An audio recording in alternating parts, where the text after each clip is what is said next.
Volume 2, Chapter 193, 18th of June, 1945. From Engannim to Shechem in 2 days. Jesus goes on his way towards Jerusalem along roads which are more and more crowded with pilgrims. A heavy shower during the night has made the roads somewhat muddy, but, on the other hand, it has removed dust and made the air clearer. The fields look like gardens diligently tended by skilled men. They all walk fast because they are well rested after a night's sleep, and because the boy, with his new sandals, no longer suffers when walking. On the contrary, as he becomes more and more familiar, he chatters with this one and that one, and confidently informs John that his father's name was also John, and his mother's Mary, and that he therefore is fond of John also. But, he concludes, I love you all, and in the temple I will pray so much for you, and for the Lord Jesus. It is moving to see how this group of men, most of whom have no children, are so paternal and full of attention for the youngest of Jesus' disciples. Even the countenance of the man from Endor softens when he forces the little one to swallow a beaten egg, or when he climbs up among the woods, which makes the hills as well as the mountains green, to pick acidulous branches of shrubs or scented stems of wild fennel, which he takes to the boy to quench his thirst, without overburdening his stomach with water. He also draws his attention to the different aspects and sights of the country, which is split here by large valleys, at the bottom of which run main roads, to take his mind off the length of the journey. The old teacher of Cynthium, ruined by human wickedness, revives because of this boy, a wretch like himself, and the wrinkles of misfortune and bitterness smooth into a gentle smile. Jabez is already less shabby-looking, because of his new sandals, and his face is not so sad, because I do not know which hand of an apostle has erased every trace of the wild life the boy led for so many months, sorting his hair so far ruffled and dusty, and now made soft and tidy by a good wash. The man from Endor also is quite different. He is still somewhat puzzled when he hears anyone call him John, but then he shakes his head and smiles, pitying his bad memory. Day by day his countenance loses its habitual hardness and gains a gravity, which is quite serene. Of course, these two wretched people, who are reviving through Jesus' kindness, gravitate towards the Master in their love. Their companions are dear, but Jesus. When he looks at them or speaks just to them, the expression on their faces is a most happy one. After crossing the large valley and then a beautiful green hill, one can still dimly see the plain of Esdraelon. This causes the child to sigh. What will my old father be doing? And with a very sad sigh and tears in his brown eyes, he exclaims, Oh, he is not so happy as I am. And he is so good, and the lament of the child casts a sad veil over everybody. They begin to descend a very fertile valley, completely covered with cultivated fields and olive groves. A light breeze causes the tiny flowers of vines and of the earlier olive trees to fall like snow. The plain of Esdraelon is out of sight for good. They stop for a meal and then resume their journey towards Jerusalem. But it must have rained heavily, or the area is rich in underground water, because the meadows look like a marsh owing to the water that glitters among the thick grass and rises, lapping on the banked road, which, however, is still very muddy. The adults pull their tunics up to prevent them from becoming soiled with mud, and Judas Thaddeus puts the boy on his shoulders to let him rest and to cross more quickly the flooded and perhaps unhealthy area. Daylight is beginning to fade when, after walking along the edge of other hills and crossing a dry rocky valley, they enter a village situated on a raised rocky embankment. They push their way through the crowd of pilgrims and look for accommodation in a very rural type hotel, a large shed under which is spread much straw and nothing else. Small lamps lit here and there shed a glow on the supper of the pilgrim families, poor families, like the apostolic one, because most of the rich people have put up tents outside the village, disdaining contact with either the local people or the poor pilgrims. Night and silence fall. The first to fall asleep is the boy, who, tired as he is, reclines his head on the lap of Peter, who lays him on the straw and covers him carefully. Jesus gathers the adults in prayer, and then each throws himself on the straw to rest after the long journey.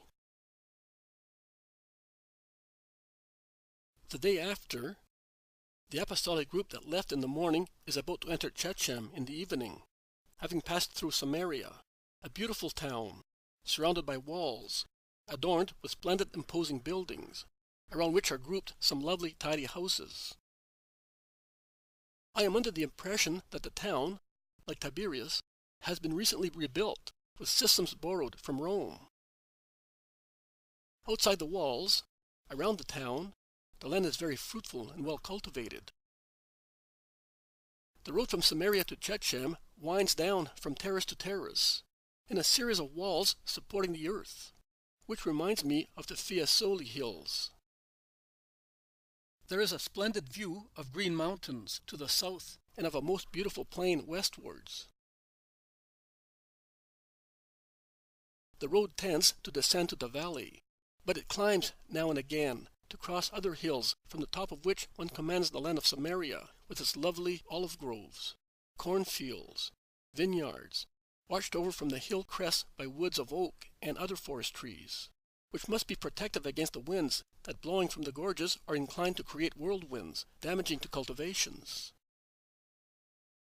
This area reminds me very much of certain spots in our Apennines, around Mount Amiata, where one can contemplate at the same time the flat cultivations of cereals in the Maremma and the bright hills and majestic mountains that rise higher inland. I do not know what Samaria is like now. It was very beautiful in those days. Now, between two high mountains, the highest in the area, one can see straight through a valley, in the middle of which there is the very fertile, well-watered land of Shechem. It is here that Jesus and his disciples are caught up with the joyful caravan of the consul's court, on its way to Jerusalem for the festivity. There are slaves on foot and slaves on the wagons guarding the luggage.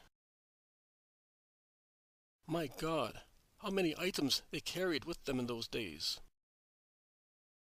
And with the slaves, there are wagons that are packed with all sorts of goods, even complete litters and traveling coaches.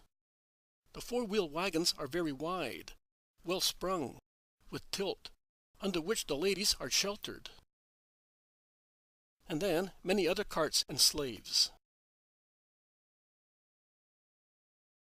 A curtain is drawn by the bejeweled hand of a lady, and the severe profile of Plotina appears.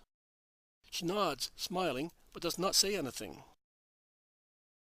Valeria, whose little girl on her knees trills and smiles, greets people in the same fashion. The other wagon, which is even more stately, passes by, but no curtain is drawn. But when it has gone by, the pinkish face of Lydia looks out from the rear, through the closed curtains, and she nods, too. The caravan goes away. They travel in comfort, says Peter, who is tired and wet with perspiration. But, if God helps us, the day after tomorrow evening we will be in Jerusalem. No, Simon. I must make a detour and go towards the Jordan. But why, my Lord? Because of the boy. He is very sad, and it would be too sad for him to see the mountain of the disaster. But we will not see it. Or rather, We will see the other side, and I take it upon myself to divert his attention. John and I.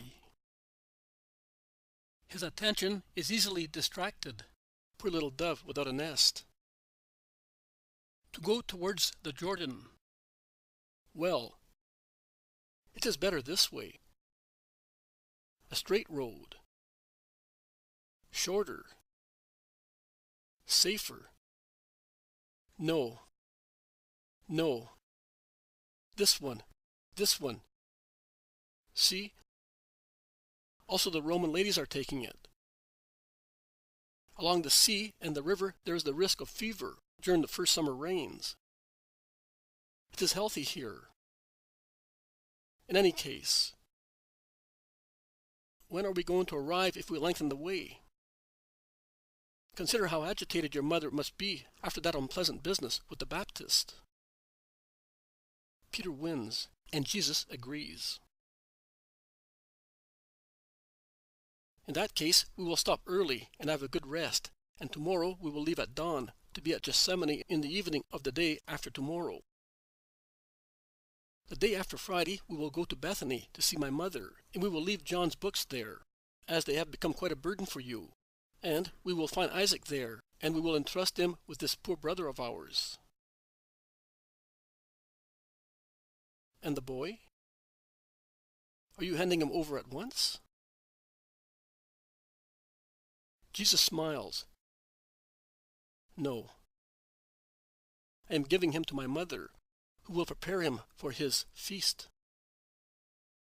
And then we will keep him with us for Passover. But after, we will have to leave him. Do not become too attached to him. Or rather, love him as if he were your own son, but with a supernatural spirit.